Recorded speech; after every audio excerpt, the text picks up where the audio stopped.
भगवानसँग आस्था राख्ने मान्छेहरू आउने हिन्दू धर्ममा त्यो आउँछन्। यहाँ चाहिँ गुरुकुल शिक्षा नै हुँदो रहेछ। हामी चाहिँ एकदम अर्को उच्च स्थानमा चाहिँ यो चाहिँ निर्माण गरिएको छ।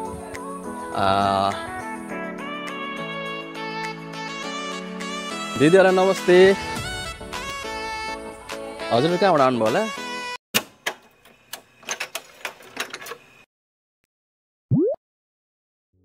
दर्शक श्रोता साथीभाइ मित्र सबैजनालाई फेरि एकपल्ट दर्शन सेवा नमस्कार छ।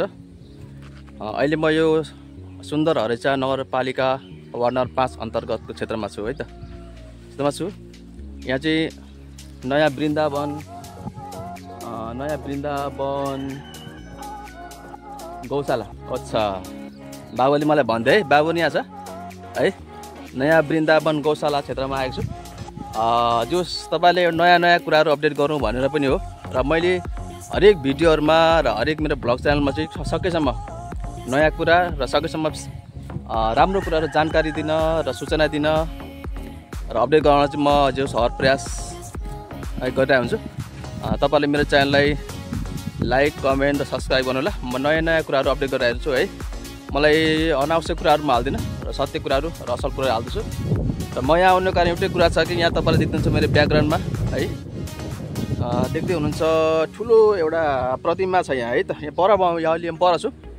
ठुलो प्रतिमा तपाईँ देख्दै हुनुहुन्छ, सानो छ अहिले परदेखि। तल भित्र गएर सबैको देखाउने छु है त। मेरो सुभाष बान्ता अफिसियललाई चाहिँ तपाईँले जो सब्सक्राइब गर्नु होला र पुरा हेरेर जो साथ दिनु होला है त। धन्यवाद छ। म तपाईँलाई यहाँको पुरा डिटेल देखाउने छु। अब म भित्र पस्छु हस् त। Thank you.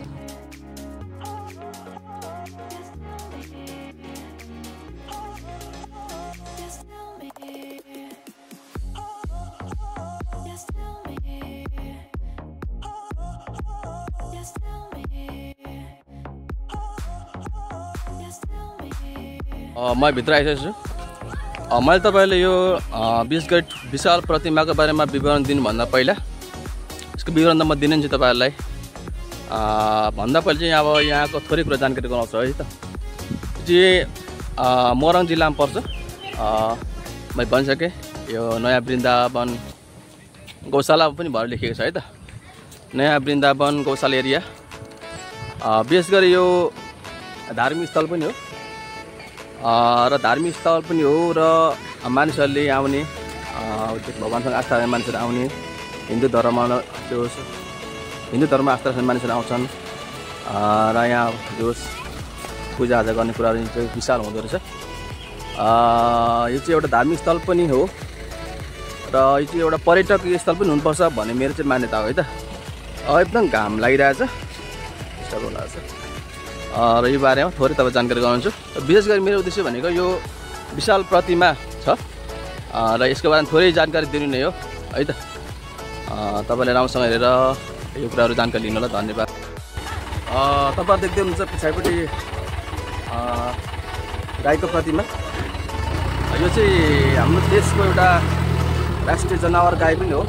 हामीले अब देशको मान्यता छ, राष्ट्रिय जनावर गाई हो। अहिले ठिक मेरो ब्याकग्राउन्ड तपाईँ देख्दै हुनुहुन्छ विशाल जो प्रतिमा छ गाईको। यसको पुरा भिडियो म नजिक गएर देखाउनुहुन्छ। तपाईँहरूले मैले थोरै यो बारेमा जानकारी गराउन चाहेँ।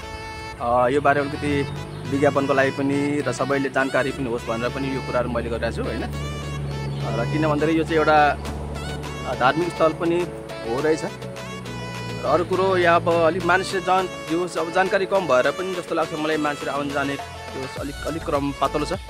विशाल अलिक घाम पनि लागिरहेको छ है त। र यो चाहिँ एउटा पर्यटकीय स्थलको रूपमा पनि हुनुपर्छ भन्ने मेरो मान्यता हो।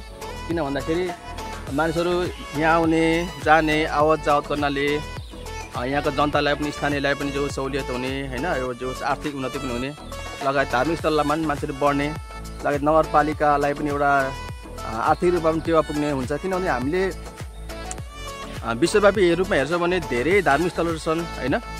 धेरै अब त्यो धार्मिक स्थलहरू त्यहाँ गभर्मेन्टले नै, त्यहाँको सरकारले नै त्यहाँ चाहिँ एउटा पर्यटकको रूपमा पनि विकास गरेका छन् होइन। मानिसहरू विभिन्न देशको घुम्न आउने, हेर्ने, फोटो खिच्ने र त्यसले गर्दाखेरि स्थानीय जनतालाई पनि जो लाभ हुने र सरकारलाई स्वयंलाई पनि लाभ हुने। किनभने उसले अब खाने बस्ने हैन जो हरेक कुरामा उसले चाहिँ ट्याक्स पे गर्ने सबै कुरा हुन्छ। त्यसले गर्दाखेरि जो स्थानीय सरकार लगायत यहाँको व्यवस्थापनहरूले पनि यहाँको हैन जो कुराले अलिकति व्यवस्थापन राम्रोसँग गरे खण्डमा मान्छे आउने जाने हेर्ने र पर्यटकहरू स्थानीय पर्यटक पनि धेरै कम देखिरहेको छु मैले। किन भन्दाखेरि यहाँ यो चाहिँ एउटा संसारकै ठुलो र उचाइमा रहेको गाई भनेको छ हैन। यो चाहिँ संसारकै जो अर्को गाईको रूपमा चाहिँ मानेको रहेछ र यो चाहिँ सबैले जान्नुपर्छ, हेर्नुपर्छ र आउनुपर्छ र स्थानीय पर्यटक लगायत बाहिरी पर्यटक पनि आउनुपर्छ भन्ने एउटा मान्यता म राख्दछु र यो बारेमा थोरै जानकारी म तपाईँलाई दिन्छु। अहिलेको लागि थोरै मै राख्दछु। मैले यो गाईको बारेमा थोरै जानकारी दिन चाहेँ। अहिले चाहिँ एकदम घाम लागिरहेछ। घामले गर्दाखेरि अलिक गाई पनि सेतो र घामको प्रकाशले गर्दाखेरि अहिले मधुर पनि देखिरहेछ। म यसको बारेमा तपाईँलाई थोरै जो जानकारी गराउन चाहेँ। जस मुख्य पुजारीसँग मैले थोरै जानकारी लिएँ, उहाँसँग कुराकानी गरेँ र गर्दाखेरि उहाँले चाहिँ जो स्पष्टै भन्नुभयो यो गाई चाहिँ 2081 साल चैत 11 गते उद्घाटन भएको रहेछ। लगभग 1 वर्षमा अहिले 82 साल आज वैशाख 9 गते होइन भर्खरको भिडियो 1 साल भएछ उद्घाटन भएको र उहाँको भनेअनुसार यो गाईको पुरा होइन तलदेखि माथिसम्म चाहिँ 54.5 फिटको 54.5 फिटको उचाइ र यो गाईको मात्रै थोरै जो माथिको चाहिँ उहाँले 27.5 फिटको उचाइमा छ भन्नुभएको छ र यो चाहिँ एकदमै अब विश्वकै अर्को गाईको प्रतिमाको रूपमा पनि उहाँले भन्नुभएको छ। यो र यो त्यहाँ पनि लेखेको छ, म देखाउँछु।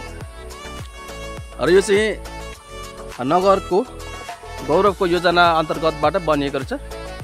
नगर गौरवको योजना अन्तर्गत बाट यो चाहिँ अब यो बनेको रहेछ। यो सुन्दरजा नगरपालिका भित्रका कुराहरू छन् यो चाहिँ है त। र यसको जम्मा जमिन लागत चाहिँ गुरुजीले भनेअनुसार 39,42,000 होइन। यो गाई माथिको मात्रै चाहिँ 39,42,000 बनेको रहेछ गुरुजीको भनेअनुसार। जम्मा बनिएको चाहिँ लगभग 1.5 करोड 1,50,00,000 समथिङमा चाहिँ यो चाहिँ जम्मा कम्प्लिट भएको कुराहरू उहाँले भन्नुभएको छ र यो कुराहरू छन्। किन भन्दाखेरि यो चाहिँ प्रतिमा बनाइयो। अब फगत बनाएर चाहिँ अब राख्ने मात्रै होइन, यहाँ चाहिँ विभिन्न प्रचार हुनुपर्छ भन्ने मेरो चाहिँ मान्यता पनि हो। किन भन्दाखेरि योबाट स्थानीय सङ्घ संस्थाहरू र मन्दिर व्यवस्थापन र स्थानीय नगरपालिकाले फाइदा लिनु पनि सक्नुपर्छ होइन भन्ने मेरो सुझाव र मेरो एउटा जस्तो यो मनसाय पनि छ।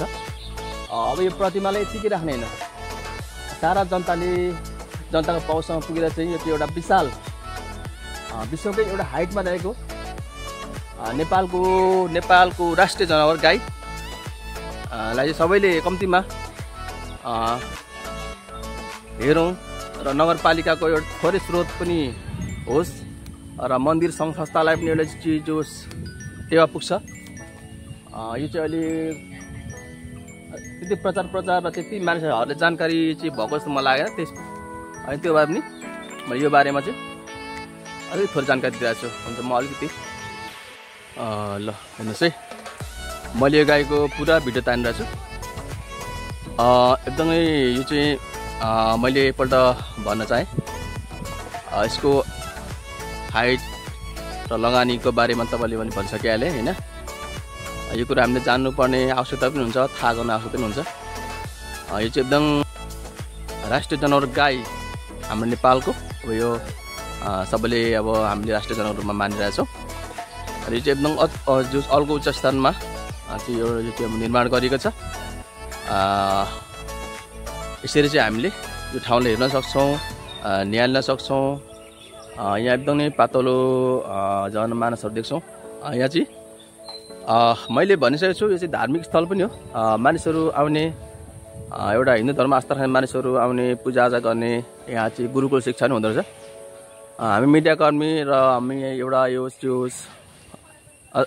जो हामी यो सञ्जाल प्रयोगकर्ताहरूले चाहिँ सकेसम्म सबैलाई निष्पक्ष रूपमा प्रसारण गर्न जनतासँग पुर्याउन हाम्रो दायित्व पनि धर्म पनि हो। यसकारणले गर्दाखेरि म आइरहेको छु। यसरी चाहिँ मानिसहरू पातल पातल देख्छु म। थोरै मानिसहरूको आवाज जावत छ यहाँ, तर यसरी हामीले यो ठाउँलाई चाहिँ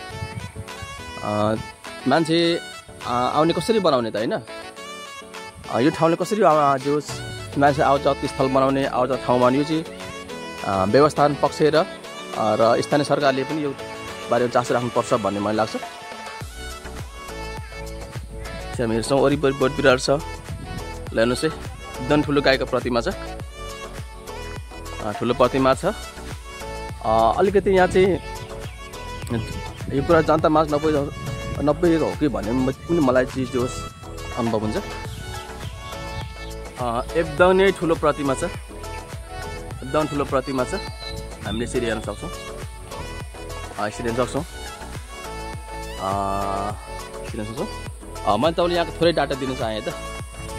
तपाईँहरूले ठाउँसम्म हेर्न सक्नुहुन्छ। प्रथम यहाँनिर लेखेको छ, प्रथम नगर गौरवको योजना गाईको प्रतिमा निर्णय उपभोक्ता समिति सुन्दर हरेचा नगरपालिका 5 पर लेखेको छ है त। दिदीहरूलाई नमस्ते। हजुर कहाँबाट आउनुभयो होला? 3 पोइन्ट यहीँ घुम्न आउनुभयो होला होइन? ए यहाँ नि तपाईँले थोरै कुरा गर्नु मलाई क्या, म सानो च्यानल चलाउँछु, थोरै त्यो सब तपाईँसँग। यो चाहिँ खास धार्मिक स्थल पनि रहेछ होइन? अनि यहाँ चाहिँ तपाईँहरू जो कहिले कहिले आउँछ, बेला बेला आइरहनुहुन्छ? ए यो बनाएको तपाईँको के अरे कसले भन्यो कि तपाईँ आफै बुझेर आउनुभयो बनाएको हेर्न? नजिक ए तब थोरै कुरा वरिपरि हेर्दाखेरि तपाईँले यो एरियाहरूमा मान्छे चाहिँ एकदमै आवजात गर्दो रहेछ होइन, कमै। अब किन भन्दा यो त अब धार्मिक स्थल लगायत एउटा अब यो प्रतिमा अर्थात् यो त पर्यटक क्षेत्र पनि हुनुपर्छ होइन, मान्छेहरू आउने जाने क्रमले एकदमै पातलो देखेँ मैले। र तपाईँलाई चाहिँ यहाँ तपाईँको केही सुधारहरू केही तपाईँले गर्नुपर्ने कुरा केही त्यस्तो लाग्छ वरिपरि?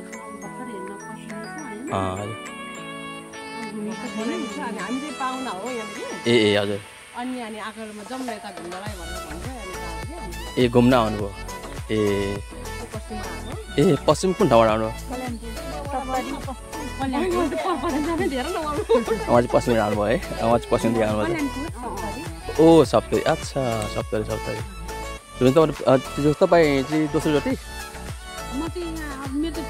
3 पोइन्ट ए तर पहिलोचोटि है?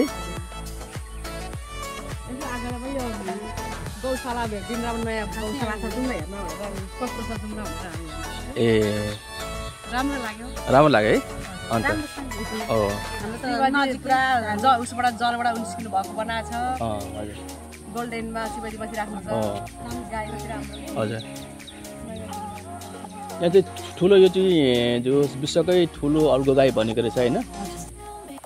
यस्तो हुँदाखेरि त अब जो तपाईँ प्रशस्त मान्छेले यहाँ आउनु जाने खास त हुनुपर्ने हो होइन? तर नयाँ भएर होला नि होला अलिक कम, नत्र भने त अब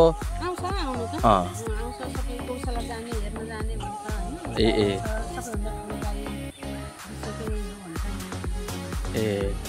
विश्वको अलगो गाई नै? अच्छा हुन्छ, धन्यवाद छ है त है।